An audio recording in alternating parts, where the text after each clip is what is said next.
DTV Odia देखिवा पाई subscribe करंतु एवं bell icon को मध्य दबाई दियंतु। जय जगन्नाथ। मु ज्योतिर्विद डॉक्टर भवानी शंकर महापात्र आपण मानकु भाग्य दर्पण कार्यक्रम स्वागत जनाउछि। जन्म जातक रे रवि ग्रहंक स्थिति किपरि थिले, जन्म कुंडली रे रवि ग्रहंक स्थिति किपरि थिले जन व्यक्ति तार जीवन में शुभफल प्राप्ति करि थाए बा जीव जगत उपरे समग्र सृष्टि उपरे प्राणी जगत उपरे जीव जगत उपरे रविंकर कौन भूमिका रही बा रवि ग्रहंकर प्रमुखता कौन रही भूमिका। जन्म जातक बा जन्म कुंडली रे जेतबेले आमे ग्रह गणना करि थाउ सेतबेले ग्रहराज होचंती स्वयं सूर्यनारायण बा रवि। सूर्यंक ठारू ही बाकी अन्य ग्रह मानकर उत्पत्ति होईची बा सूर्यंक ठारू आमे कहिबा सौरमंडल प्रथम केंद्र बा सेंटर रही सूर्य रवि। रवि होचंती समग्र जगतर प्राणी जगतर बा समग्र जगत पाई विश्व पाई से होचंती आत्मकारक ग्रह। ज्योतिष शास्त्र मध्य रवि ग्रह को यथेष्ट गुरुत्व दि जाइए, प्राधान्य दि जाइए। कौन पाई ना रवि होचंती आत्मकारक। आत्मा बोली कहले गोटे व्यक्तिर आत्मा जेमती गोटे शरीर रे आपणकर शरीर को शिव बोली कहा जाए एवं सी अर्थ हूँ आत्मा। जो आत्मार निर्गत होता है मतलब आत्मा चली जाए, प्राण पलि जाए, प्राण बड़ू प्राणवायु उड़ी जाए, से आम शिवर शव हो जाऊ। तेणु सकल प्राणी शक्तिर प्राणी जगतर आधार होती रवि बा सूर्य। बिना सूर्य रे संरचना बा सृष्टि रचना होची असंभव। सूर्यंक सकल शक्तिर आधार सूर्य उदय हेले प्राणी जगत तार दिन दैनंदिन कार्यक्रम आरंभ करिथाय। पक्षीटीए हो, पशुटीए हो, मनीष हो, वृक्ष लता तरु तृण सूर्यंकर आगमन को अपेक्षा करिथांती एवं जेतले सूर्य अस्त हो जाइथांती सेतले सबकिछि अंधार हो जाइथाय बा सृष्टि अंधार हो जाइथाय। तेणु सूर्यंक ठारू तेज नहीं वृक्ष खाद्य प्रस्तुत करिथाय, वृक्ष बढ़िथाय एवं वृक्षर खाद्य को बा फल फूल को नहीं आमे बंची थाउ। समग्र संसार सूर्य को नहीं चली थाए।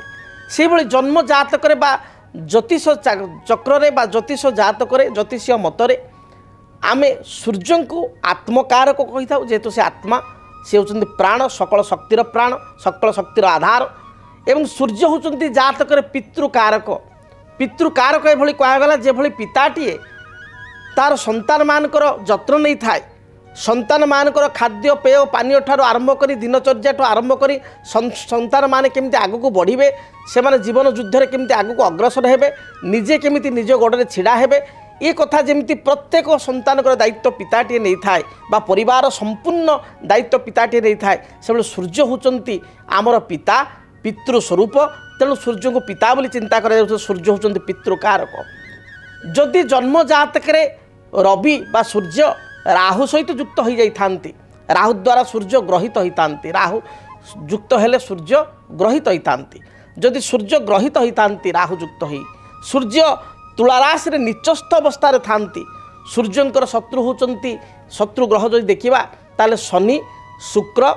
जदि सूर्य शनि द्वारा दृष्टि प्राप्त होता, शुक्र द्वारा शुक्र युक्त होता बा आपणकर सूर्यंक प्रति बा रविंक प्रति राहु युक्त होता, रवि और राहु दृष्टि थाए। ए परिस्थिति रे रवि जातक निष्प्रभ बा बल दुर्बलहीन होता।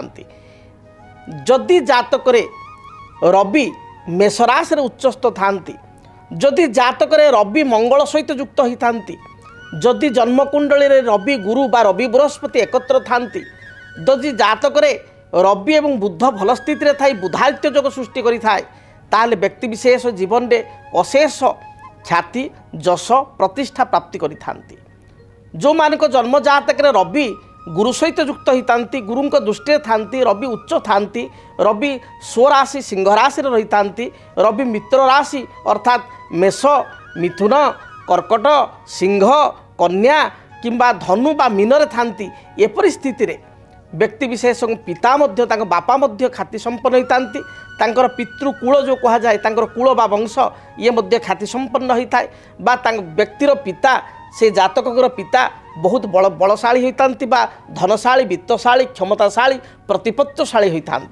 मात्र से रवि जदि शनि सहित युक्त होता बा शनि दृष्टि थांती राहुयुक्त होती राहु दृष्टि थांती तुलार 10 डिग्री मध्य रवि नीच होता ताहले अशुभ फल प्रदान होता है पितांकर मध्य समस्या देखा था पितृंकर किसी स्वास्थ्यगत समस्या विशेषकर कार्डियोलोजी बा हार्टर कारक हृदयर कारक ग्रह रवि एवं ब्रेन कारक ग्रह रवि होता मानसिक एवं आपणकर हृदयगत किसी समस्या देखा था जदि रवि मंगलयुक्त होता बा रविंकर आपणकर दशम मंगल थांती बा मंगलर चतुर्थ स्थान ठारे रवि थांती मित्रगृहस्थ उभय होता ताले सरकारी कर्म व्यक्तिशेष प्राप्ति करिथाय बा गवर्नमेंट जॉब पाई थाए अनेक व्यक्तिशेष प्रश्न पचारती सार आम भाग्य कौन सरकारी चाकरी बा गवर्नमेंट जॉब अच्छी कि तार मूल तत्व को देखा पड़ो रवि रवि होचंती सरकारी तंत्रर शासन कल को प्रतिनिधित्व करुवा ग्रह तेणु जदि आपणकर प्रशासनिक ग्रह होचंती रवि जदि जनक जातक रवि मेषरे बृहस्पति दृष्टि मंगलयुक्त हो रही था किंबा मेषरे मंगलयुक्त आपणकर सिंहरे मंगलयुक्त हो गुरु दृष्टि रही था बृहस्पति दृष्टि रही था धनुराशि रे मंगलयुक्त हो गुरु दृष्टि गुरु सहित युक्त हो रही था एपरिस्थिति रे व्यक्तिशेष 100% 100% प्रशासनिक विभाग रे अर्थात आपणकर प्रशासनिक एडमिनिस्ट्रेटिव डिपार्टमेंट कार्य करि थाए ओएस आईएएस भली उच्च पदपदवी बा आईपीएस भली उच्च पदपदवी मध्य प्राप्ति करि थाए रवि मंगलकर जुक्ति बा रवि ठारू मंगल दशम रहिबा ये अत्यंत जोगकारक होई थाए एपरिक रवि मंगल परस्पर ठारू नवम पंचम होइथिले मध्य यथेष्ट सफलता मिली थाए धरंतु मंगल रहिचंती आपणकर मेषरे रवि रहिचंती सिंहरे बा रवि रहिचंती आपणकर धनुरे मंगल रहिचंती मेषरे बा अल्टरनेट करिबा मंगल रहिचंती धनुरे रवि रहिचंती सिंहरे बा मेषरे ए परिस्थिति रे व्यक्ति विशेष सरकारी कर्म बा गवर्नमेंट जॉब 100% मध्य प्राप्ति करि थाए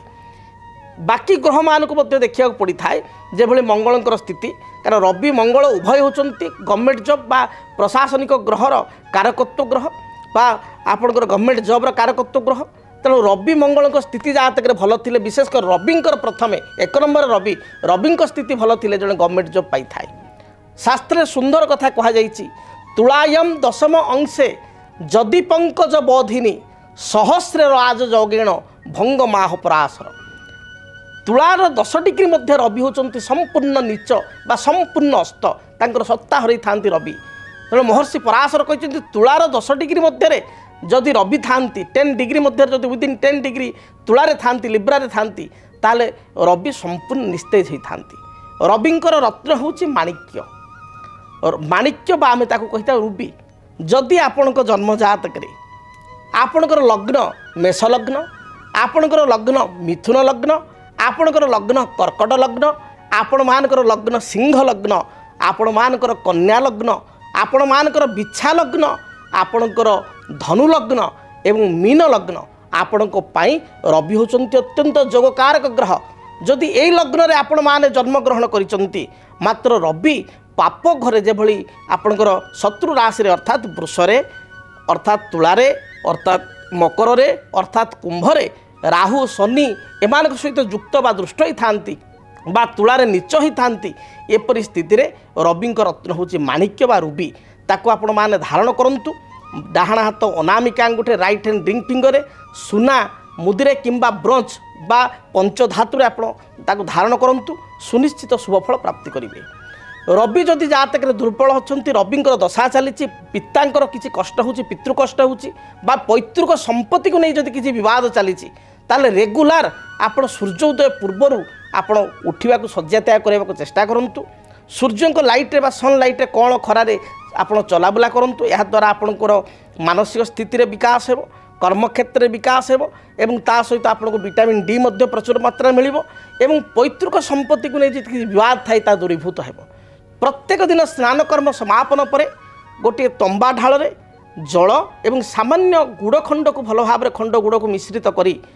गुड़ मिश्रित जल को रवि को बा सूर्य नारायण को अर्पण करंतु देखिए आपण जीवन में जेते कष्ट दुख दारिद्रता थिबो ताहा दूरीभूत हो आमे संसार रे